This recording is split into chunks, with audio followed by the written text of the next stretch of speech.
Hello all and welcome to today's video. My name is John McFall. I want to welcome you to the McFallRI channel. And today I want to talk to you about shopping and paying for orders. You get them a lot on DoorDash, you get some on GrubHub, and you get some on Uber Eats. Are these really worth your time to do it? And should you pick those orders when you see them come up on your phone? So I want to break it down for you today so you guys can understand how to make money doing this. Before we get into the topic, I do want to tell you about my metric spreadsheet. I talk to you about it in all of my videos, and if you have not downloaded it yet, I do not know what you are waiting for. I'm going to throw it up here on the screen real quick so you guys can take a quick look at it. If you look on the left-hand side, you see I always put my start time and my end time, and this gives me my total hours I worked on my shift. I also put in the miles. If you look to the right, then you'll see that I also put in the dollars, the amount of time, along with the number of deliveries that I've done on each platform. Head to the bottom then, and you will see that it calculates what your average dollar per hour, your average dollar per mile, along with your average dollar per delivery. If you want to know how well you're doing when you're out here doing food delivery, this metric spreadsheet will tell you, and then you can take a look at what you have going on and tweak that so you can do better. So make sure you head down into the description and go grab it for yourself. Also want to ask you to subscribe to my channel and like this video, along with head down into my description and go check out the video I did on the 3 apps that I use, which is Beans app, SimplyWise, and QuickBooks Self-Employed. These are some great tools that you guys can use to help you when you're out here doing food delivery. And with that, let's get into the topic. I want to start by talking to you about what an actual shop and pay order is. This is an order that you get just like a food delivery, but instead of just going and picking up the food like you do on a normal food delivery, you actually go to the store and pick out the items that the customer wants, and then you go pay for it, and then you take that to the customer and deliver it just like it's a normal food order. So it works a little bit different than a food order, but it's the same basic premise. You go get what the customer wants and you take it to them. So are these a good idea for you to do? Because a lot of people think, well, I've got to shop for the items, and if I have to shop for them, it takes a whole lot of time, so that your dollars to time will go down. Well, let me start by saying this isn't necessarily the case, and I want to talk to you about the actual food delivery orders that you get on a regular food delivery order, because if you think about it, when you go to a restaurant to pick up an order, there are a lot of times that the order is not ready when you get there. What ends up happening is you might end up waiting 4 or 5 or 6, sometimes 10 minutes to pick up that order, because the restaurant is stacked with orders, so you're standing there waiting for them to get done with it before you get your bag of food and can take it with you. So if you think about it, you're already wasting time. You're already taking time sometimes when you're doing regular food delivery orders, and you don't have any control over it because the restaurant will give you the order when they complete it.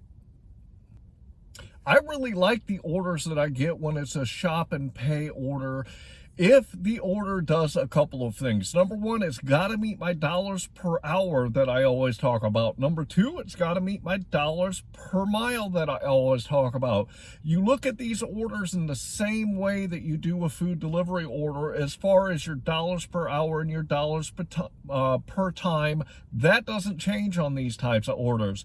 The thing you have to look at is, number one, how far away is the store that you have to go pick up from. You want to make sure that you're close to it, just like you do in food delivery. The second thing you want to take a look at on these orders is how many items are there. A lot of times when people order stuff from, let's say, CVS and Walgreens, it's going to be a small order because they just want a couple of things, like a couple of cans of soda, or maybe some ice cream, or a bag of candy, or chips. These are predominantly what you'll get on these types of orders. Beyond that, people order like hygiene stuff like soap or shampoo or things like that. The cool thing that you got to look at about this type of order is when you walk into any CVS or Walgreens or 7-Eleven or Meijers or whatever store is on the platform, the cool thing about it is all these stores are set up exactly the same way. They have the same layout. So when you go to any CVS or Walgreens, let's say, you can walk into any of them and you can go to the same place in the store as you can for one that's a different store. It's laid out exactly the same way. So once you have a basic understanding of how the stores are laid out, it is really easy for you to go in and find the items that you are looking for.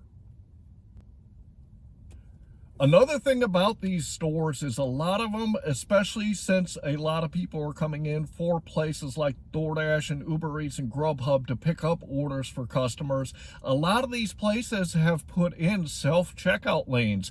This is really good for us. You can go into the store, you can pick up the items that you need to get, you can go to the self-checkout lane, you can check out yourself and head right out the door so you don't have to wait in line to get to the cashier. It is a really easy thing to do. So what you have to look at is the item count. You don't want to get something that is, let's say 15 or 20 or 30 items.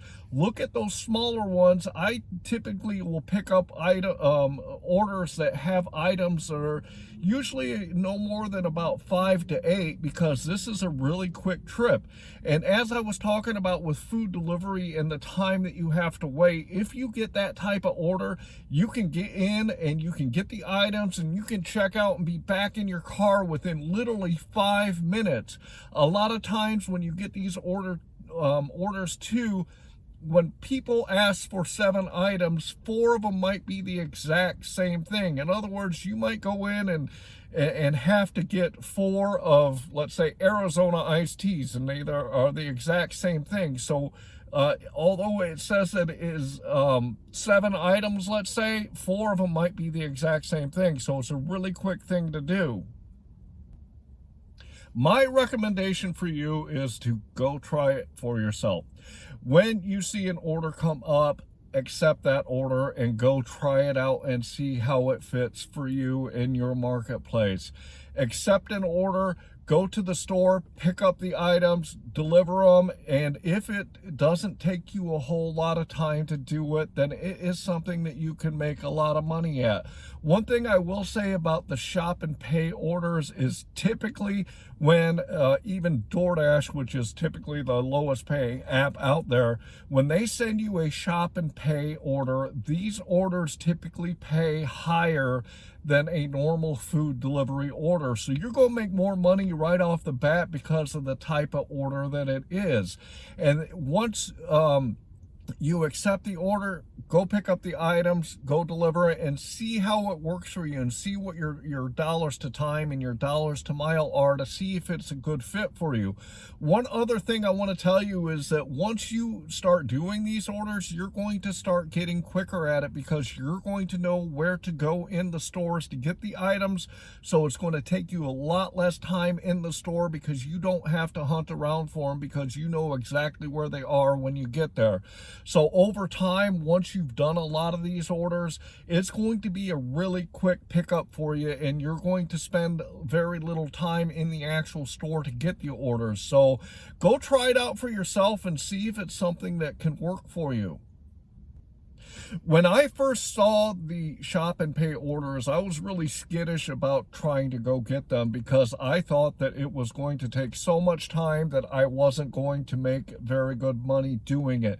And I will even go to places like Meijers now to do shop and pay orders because it is some really, really good money for the amount of time and the effort that you have to put into picking up those orders. So make sure that if you want to try it out and see if it'll work for you, just go try it and see how it works. I really hope that you enjoyed today's video, and I really hope that you try these little different things on these platforms platforms, because you're going to find good ways to make good money on things that a lot of people are negative about, and these can be really lucrative for you if you go about it the right way. I do want to remind you, head down into my description and go grab that metric spreadsheet. Check out that video for the Beans app and SimplyWise and QuickBooks Self-Employed. Go grab that those tools for yourself if you see that they are useful for you. I would also like to ask you to subscribe to my channel, like my videos. All of my videos are geared towards helping you make that $25 to $30 an hour doing food delivery. And I also have a semi-passive income list that I've started that will help you build some semi-passive income. So make sure you subscribe and you go check out my playlist so that you can make more money for you and your family. With that, I'm going to say I hope that you are out there getting the money that you and your family deserve. And with that, I want to say thanks.